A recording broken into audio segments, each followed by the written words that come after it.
I'm live. Hey. So, uh, I just want to take a couple of minutes real quick and talk about Stan Lee. What Stan Lee meant to me, what Stan Lee meant to this entire world. I'm going to show you something real quick. Check this out.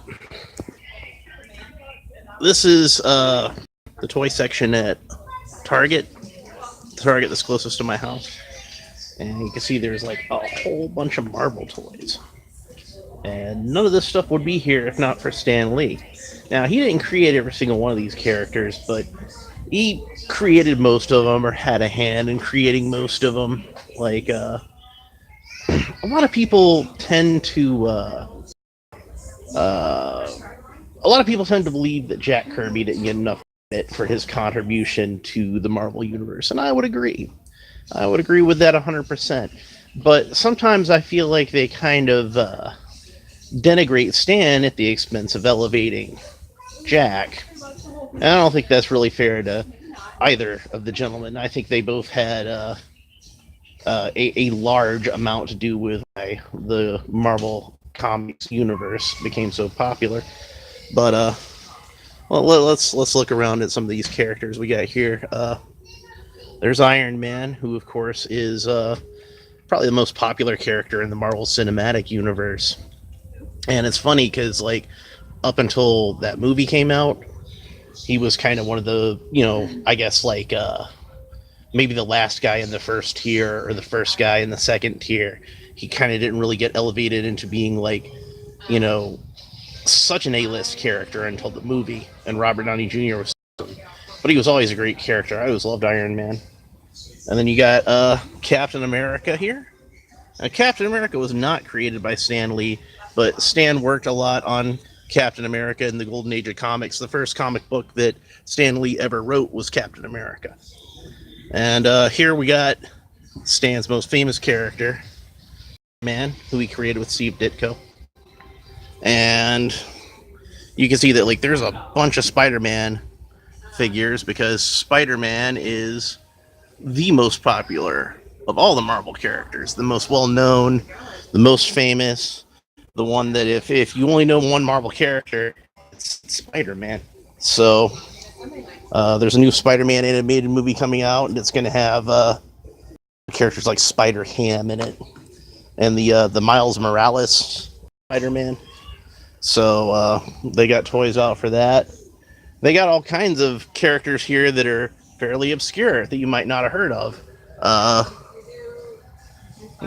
I think most of the true believers would know Black Bolt, Mariner, Dazzler. Stan did not create Submariner. He was created by Bill Everett. Stan did not create Dazzler. He did co-create Black Bolt with Jack Kirby. He did not create the Punisher.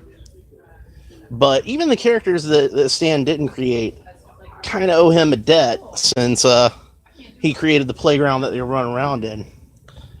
But that's pretty much the toy section here, and you can see how his fingerprints are all over it. I think Marvel has probably the biggest section of toys in this toy department, with the possible exception of Star Wars. So that's interesting point. Even like DC's section, which has Batman, who's a powerhouse character, it's maybe half of what Marvel's is, maybe even a third. So, but that's not all. Let's go check out some other stuff. All right. So, walk with me. We're gonna go over to the section with the DVDs and all that kind of stuff, Blu-rays.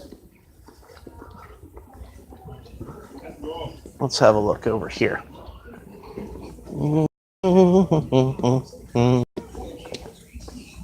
Avengers.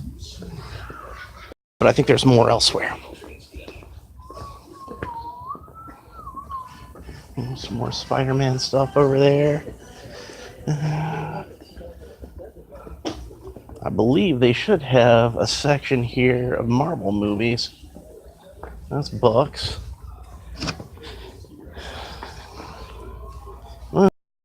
Here, Iron Man 3, not my favorite Marvel movie, but worth noting. Thor Ragnarok. Let's see what else we got. Kind of surprised they don't have like a whole section of Marvel movies like what they have over at Walmart. But even still, you get the point. Stan Lee has really affected our popular culture. Here's a set of metal X-Men figurines here. I really like these metal figurines. I think they're pretty cool. And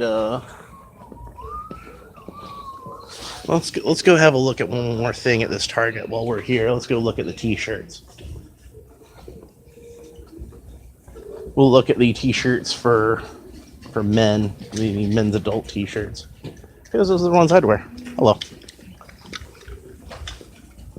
We could probably go look at the kids department too, but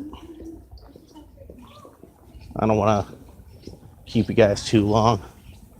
I just kind of wanted to talk about this kind of stuff for a little bit since it was on my mind.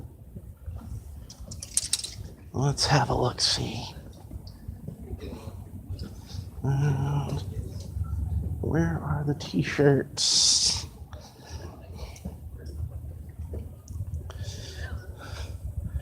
Oh, don't tell me you don't have any. There we go.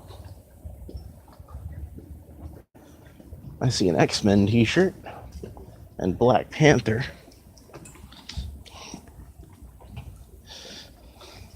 Stan had a little bit of influence in the creation of Black Panther, but he was mainly the creation of Jack Kirby. But Stan did make some contributions to the character. There's another Black Panther shirt down here. That one actually has some Kirby artwork on it, so that's kind of cool. This is an X-Men shirt. Stan, of course, co-created the X-Men with Kirby. Not all of these characters, though. Most of these characters were not in the original X-Men, but the ones that were would be Beast, Jean Grey, Cyclops, Professor X. I don't see Iceman or Angel on there, which would have rounded out the original X-Men. And of course, you know, a lot of these other characters have kind of eclipsed the original characters. You know, Storm, Rogue, obviously Wolverine, all very popular. Let's see what else. There should be a few more Marvel shirts down here. There's some Avengers. Hopefully I'm getting it. It's having a hard time getting the right angle on this phone, but Avengers. So, but yeah, guy left an impact, and not everybody is able to leave that kind of lasting impact on the world. And it really makes you think, you know, you never know whose lives you've really touched and how many people you might have touched. It's almost like a butterfly effect kind of thing. Stan's life, I think, is a little more quantifiable, though. I think we've all been kind of affected by Stan Lee in one way or another, even those of us who aren't really big fans. Those of us who are really big fans, it's obvious, you know. I would have been first exposed to the Marvel characters, not even really through comics, but through television. Reruns of the 60s Spider-Man cartoon, and the Incredible Hulk television show was on the air at that time. And, you know, I had Mego action figures of Spider-Man, Captain America, the Hulk, and I didn't discover the comics until maybe I was like in kindergarten or so, and I picked up a few issues off the stands, and that was when I first learned about Stan Lee and how he was the dude who was behind most of these characters. And it was kind of fascinating to me that there could be somebody that would, you know, be like, I guess, the mastermind of all this. So he became kind of a hero of mine at that point, and I imagine he was a hero of a lot of people. So I look at my Facebook and I see how a lot of people are sad today, and honestly, I don't think Stan would want us to be sad. You know, I think what Stan Lee would probably really want is for us to celebrate his life and his achievements and everything that he's done for this world. So, anyway, just try to stay positive and upbeat, and remember the good times. And that's pretty much it for now. So, Excelsior.